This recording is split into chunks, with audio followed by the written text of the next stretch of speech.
You say your father was a member of the avant-garde? Yeah, he had participated in the avant-garde movements, especially in Catalonia in the early 30s. Okay. He was very young then, and he was much involved in music, whereas his eldest brother was more in painting and photography. But they were all in this kind of mood. And with the Civil War, that movement came to an end, or? Yes, that meant not the Civil War only, but what came after the Civil War. That was the end of many projects on culture, education, development of the country, particularly from cultural point of view.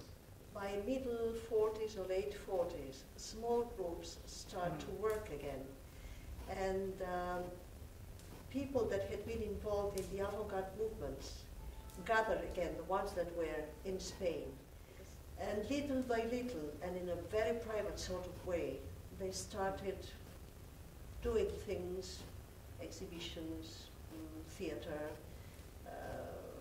films that were not shown in cinemas, but they could get smuggled into the country, and in a very private way they could be seen. The architect, Antonio Bonet, had left Barcelona shortly after the beginning of the Civil War, went to Paris, worked with Corbusier in Paris, then went to Argentina. And when he came back for the first time to Barcelona, in middle 49 or something, they discussed together about the project of the house. And there was a first project and the second project, the one you are in now. And they really discussed every single thing together. And it was a lot of complicity and collaboration between the architect and both our parents. So the house was it a brave thing to build a house like this, or was it a statement politically, or was it done? Or was it too private? I don't think it was a political statement. What they wanted, first of all, was to build a house of their own, and in a place where they could build up whatever their ideals were. And in connection with what were their ideals before the war, and in a way building a bridge so that what was there was not lost completely. Yeah. Well, I think when you are a child, you are not aware of something that you've grown up with. It's only when you are a grown-up and you begin to travel, to know other people, to know other places, to learn about history, that you become aware of the place you've been living in, and that is a part of your own history.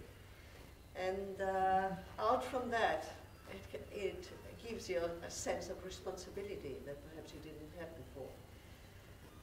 And I think that's why we are so worried about this house. According to specialists, this house is the best house by Antonio Bonet Castellana. It's more perfect in a way, because he did furniture, he did everything. Even it goes down to the materials for the carpets and the colors of the carpet. Colors and everything. I mean, every single detail. But that's a question of the people in culture and architecture. But politicians go a different way, and maybe that's their way of thinking. I mean, the specialists. But if the citizens don't give an answer to that, it's very difficult.